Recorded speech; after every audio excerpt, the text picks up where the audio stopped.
สำหรับในหัวข้อถัดมานะครับก็จะเป็นสมการเชิงอนุพันธ์แบบแยกตัวแปรได้นะครับก็ภาษาอังกฤษใช้คำว่าเป็น separable equation นะครับหรือบางที่อาจจะเรียกว่าเป็น separable variable equation นะครับทีนี้มาดูกันครับว่า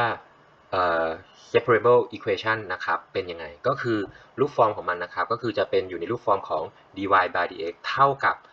ฟังก์ชัน2ก้อนคูณกันนะครับโดยที่ไอ้เจ้าฟังก์ชันทางด้านขวามือเนี่ย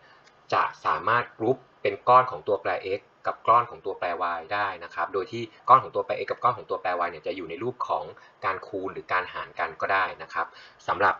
ที่ผมโชว์บนสไลด์เนี่ยนะครับก็คือมันจะอยู่ในรูปของการหารกันนะครับซึ่งวิธีการ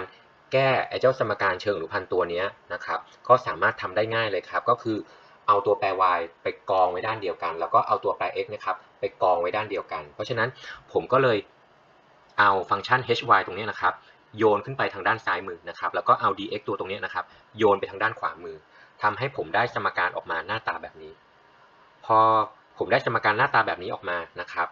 ผมต้องการกำจัดการดิฟทิ้งออกไปนะครับตัวดิฟก็คือตัว d นั่นเองนะครับอยากเอาดิฟออกผมก็ต้องทำการอินทิเกรตนะครับดังนั้นผมก็เลยใส่ถั่วงอกเข้าไปทั้งสองข้างของสมการนะครับหลังจากนั้นผมก็ทำการอินทิเกรตนะครับได้ฟังก์ชันอะไรก็คือเป็นคำตอบของสมการเชิงอนุพันธ์อันนั้นนั่นเองนะครับก็มาดูตัวอย่างกันนะครับจงแก้สมการเชิงอนุพันธ์ dy by dx นะครับเท่ากับ 6x กำลัง2ส่วนด้วย 2y บวกกับ cos y นะครับซึ่งจะเห็นได้ว่าสมการตัวนี้ x มันเกาะกลุ่มกันนะครับแล้วก็ y มันเกาะกลุ่มกันแล้ว x กับ y มันหารกันอยู่นะครับดังนั้นมันเป็นสมการเชิงอนุพันธ์แบบแยกตัวแปรได้นะครับดังนั้นผมก็เอา x กับ x ไปกองไว้ด้วยกันแล้วก็เอา y กับ y ไปกองไว้ด้วยกันนะครับก็คือทำการคูณไขว้ไปเลยนั่นเองนะครับผมก็จะได้ออกมากลายเป็น 2y บวกกับ cos y นะครับคูณอยู่กับ dy เท่ากับ 6x กำลัง2 dx นะครับหลังจากนั้นผมก็ใส่ถั่วงอกลงไปทั้งสองข้างนะครับก็คืออินทิเกรตเข้าไปนะครับอินทิเกรต 2y ตอนนี้เราอินทิเกรตเทียบ y นะครับดังนั้นอินทิเกรต 2y จะได้ออกมากลายเป็น y กำลัง2นะครับอินทิเกรต cos y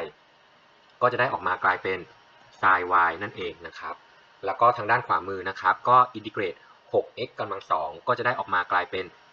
2x กำลัง3นั่นเองนะครับสุดท้ายสุดอย่าลืมบวกค่าคงที่ c เข้าไปด้วยนะครับเพราะฉะนั้นผมก็จะได้ผลเฉลยของสมการเชิงอนุพันธ์นะครับออกมาเป็นหน้าตาแบบนี้นะครับไม่จำเป็นต้องจัดรูปนะครับเราจะรู้แค่ว่า x กับ y มันสัมพันธ์กันยังไงก็เพียงพอนะครับ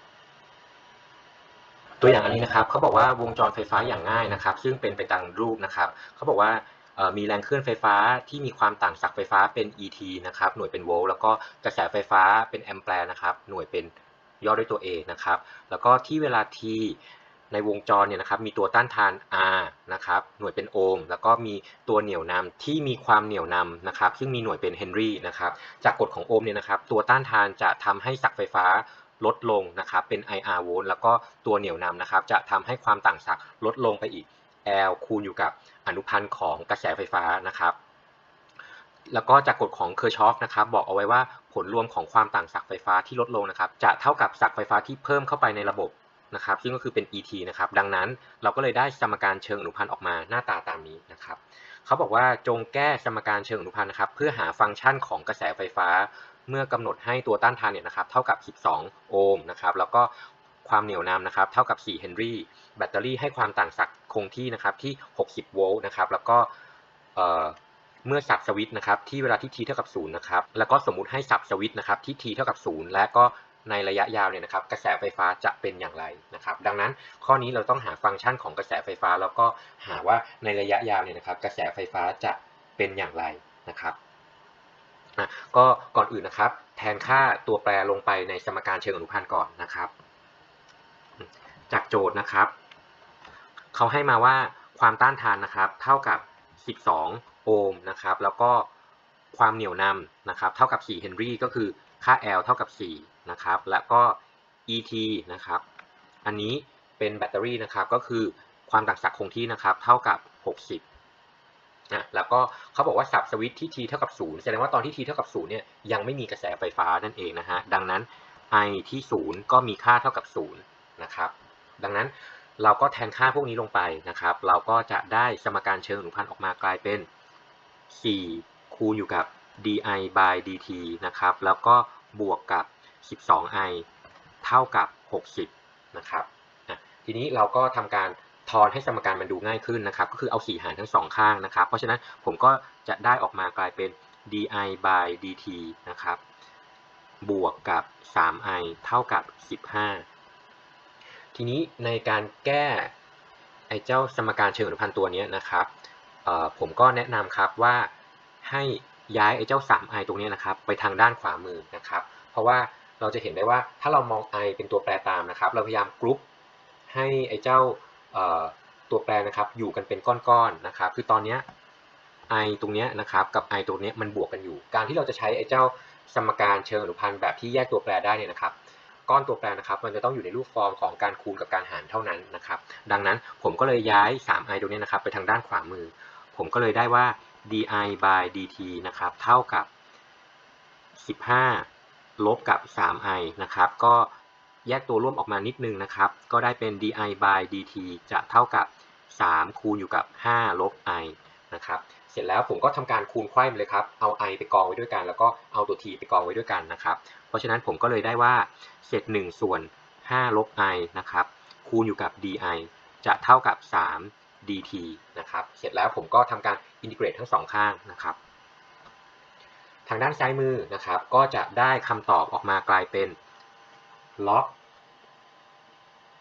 ของ absolute 5ลบ i นะครับแต่อย่าลืมใส่ลบข้างหน้าด้วยนะครับแล้วก็ทางด้านขวามือนะครับอินทิเกรตออกมาก็จะได้ออกมากลายเป็น 3t แล้วก็สุดท้ายบวก c นะครับทีนี้ครับเราก็ทำการจัดรูปนะครับเขียนให้อยู่ในรูปของฟังก์ชัน i นะครับก็ผมย้ายลบไปทางด้านขวามือนะครับก็จะได้ออกมากลายเป็น log ของ absolute 5ลบ i นะครับก็จะเท่ากับลบของ 3t แล้วก็ลบ c นะครับก็เอาล็อกออกนะครับก็เอาเลขฐานปักขึ้นไปนะครับก็จะได้ออกมาเป็น absolute ของ5ลบ i นะครับจะเท่ากับ e ยกกำลังลบ 3t แล้วก็ลบ c นะครับถอด absolute ออกนะครับก็จะได้ออกมากลายเป็นบวกลบก็จะได้เป็น5ลบ i นะครับเท่ากับบวกลบ e ยกกำลังลบ 3t แล้วก็ลบกับ c นะครับเพราะฉะนั้นผมก็ได้ว่า i เดียวก็จะเท่ากับ5แล้วก็ลบบวกนะครับ e ยกกำลังลบ 3t แล้วก็ลบ c นะครับทีนี้ครับเราพยายามจัดรูปให้มันอยู่ในรูปฟอร์มที่ง่ายขึ้นอีกนิดนึงนะครับ e ยกกำลังลบ 3t ลบ c ตรงนี้เนี่ยนะฮะถ้าเราแยกออกมาครับแยกไอ้เจ้าตัวตรงนี้ออกมาเป็น e ยกกำลังลบ 3t คูณอยู่กับ e ยกกำลังลบ c นะครับเนาะข้างหน้าตรงนี้มีลบบวกอยู่ด้วยนะครับแล้วก็ถ้าเกิดว่าผมกรุ๊ปไอ้เจ้าตัวนี้ครับเป็นก้อนเดียวกันเพราะว่า c เนี่ยเป็นตัวแปรที่เราไม่รู้ค่าเนาะนะครับไอ้เจ้าตัว e ตรงนี้ก็เป็นค่าคงที่เหมือนกันนะครับบวกลบก็คือค่าคงที่นั่นแหละนะครับดังนั้นผมก็เลยเขียนใหม่ครับให้ฟังก์ชัน i เนี่ยนะฮะมันเท่ากับ5บวกกับ a คูณอยู่กับ e ยกกำลังลบ 3t นะครับโดยที่ไอ้เจ้าตัว a ตรงนี้นะครับก็คือเป็นลบบวก e ยกกำลังลบ c นั่นเองนะครับเพราะฉะนั้นรูปฟอร์มก็จะอยู่ในรูปฟอร์มที่ดูดีขึ้นนะครับแล้วก็จากความรู้ของเก่านะครับก็คือว่าเขาบอกว่าสับสวิตช์ณวินาทีที่0นะครับก็เนื่องจากว่า i 0นะครับมีค่าเท่ากับ0เพราะฉะนั้นผมก็เลยได้สมการครับออกมาเป็น0เท่ากับ5บวกกับ a e ยกกำลังลบ3คูณกับ0นะครับก็แก้สมการออกมานะครับผมก็จะได้ a ออกมาเนี่ยมีค่าเท่ากับลบ5นั่นเองนะครับเพราะฉะนั้นสรุปสุดท้ายนะครับ i ของเราเนี่ยก็จะอยู่ในรูปฟอร์มของ5ลบกับ5 e ยกกำลังลบ 3t นั่นเองนะครับทีนี้มีคำถามอีกข้อหนึ่งครับเขาถามว่าในระยะยาวเนี่ยนะฮะกระแสไฟฟ้าเนี่ยจะเป็นยังไงนะฮะในระยะยาวก็คือเมื่อเวลาผ่านไปเรื่อยๆนะครับก็คือเมื่อลิมิตของกระแสไฟฟ้าโดยที่ t เข้าใกล้ infinity นะครับจะมีค่าเป็นเท่าไหร่นะครับก็หาค่าของลิมิตนะครับก็ลิมิตของ i นะครับเมื่อ t เข้าใกล้ infinity นะฮะก็จะมีค่าเท่ากับลิมิตของ5ลบกับ5 e ยกกำลังลบ 3t นะครับ เมื่อ t เข้าใกล้ infinity ก็คำนวณลิมิตนะครับก็จะได้ออกมากลายเป็น5ลบกับ5คูณกับ0นะครับซึ่งก็มีค่าเท่ากับ5นั่นเองนะครับดังนั้นก็ตอบได้ครับว่าเมื่อเวลาผ่านไปเรื่อยๆนะครับกระแสไฟฟ้าจะมีค่าเท่ากับ5แอมแปร์นะครับ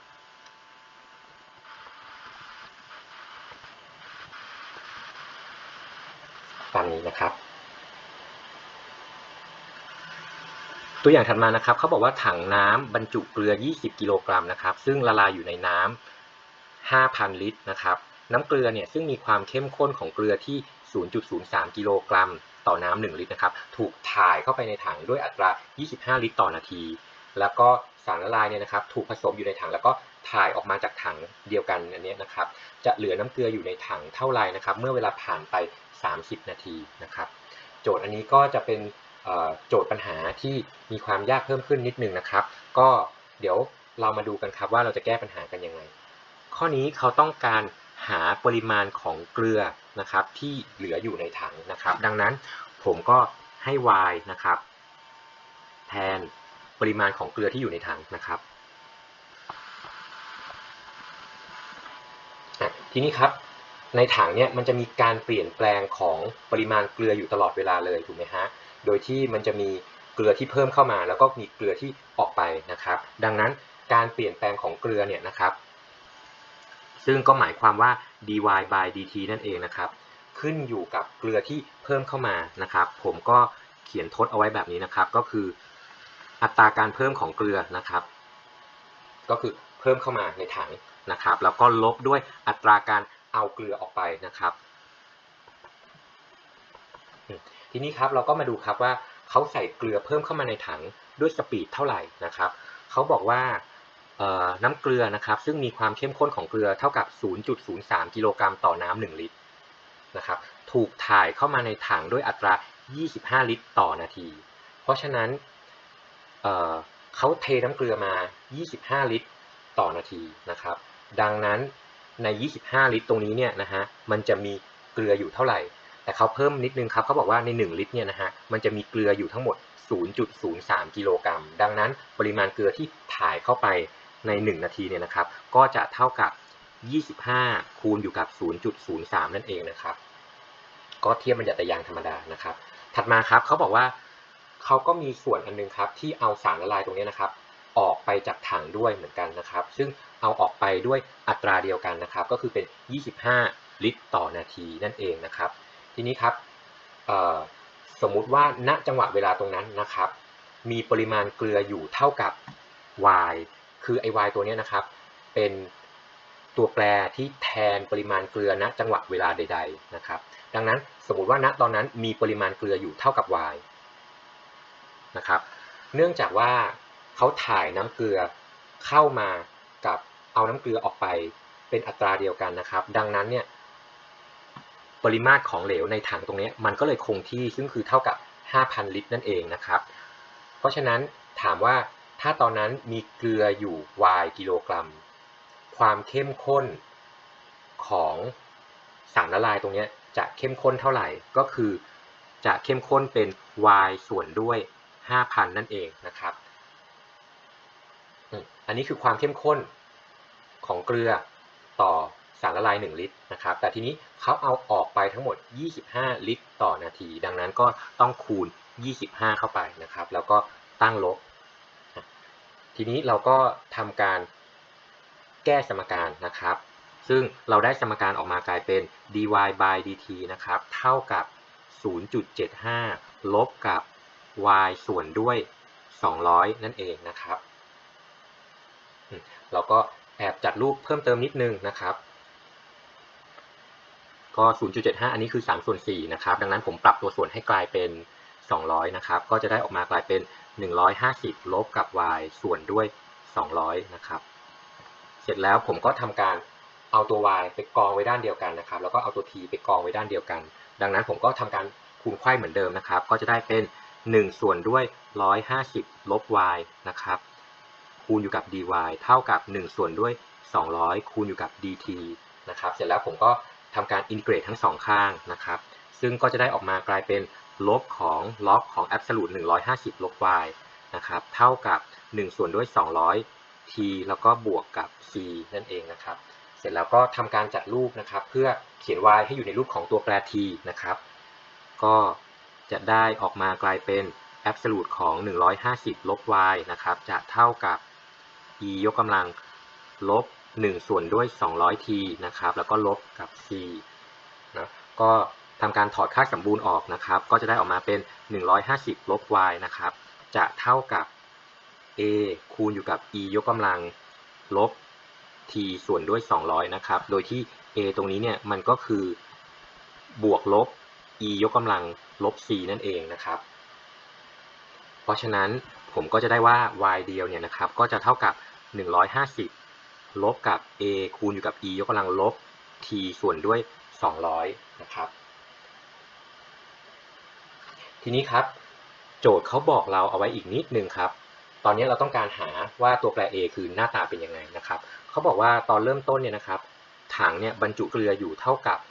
20กิโลกรัมนะครับดังนั้นเนี่ยที่ t เท่ากับ0นะครับ y จะต้องเท่ากับ20นะครับก็เนื่องจากว่า y 0นะครับมีค่าเท่ากับ20นะครับทำให้เราได้สมการออกมากลายเป็น20เท่ากับ150ลบกับ a คูณอยู่กับ e ยกกำลังแทน t ด้วย0นะครับก็จะกลายเป็น e ยกกำลัง0นั่นเองนะครับก็แก้สมการหาค่า a ออกมานะครับก็จะได้ a ออกมาเนี่ยเท่ากับ130นะครับเพราะฉะนั้น y ก็จะเท่ากับ150ลบกับ130คูณอยู่กับ e ยกกำลังลบ t ส่วนด้วย200นะครับเขาถามหาว่าที่30นาทีเนี่ยนะครับจะมีเกลืออยู่เท่าไหร่นะครับเพราะฉะนั้นผมก็แทน t ลงไปด้วย30นั่นเองนะครับก็ y ที่30นะครับก็จะเท่ากับ150ลบกับ130คูณอยู่กับ e ยกกำลังลบ30ส่วนด้วย200นะครับซึ่งถ้าคิดเลขออกมาตรงนี้ก็จะมีค่าประมาณเป็น38.1นั่นเองนะครับเพราะฉะนั้นก็เมื่อเวลาผ่านไป30นาทีจะมีเกลือเหลืออยู่ในถังเท่ากับ38.1กิโลกรัมนั่นเองนะฮะ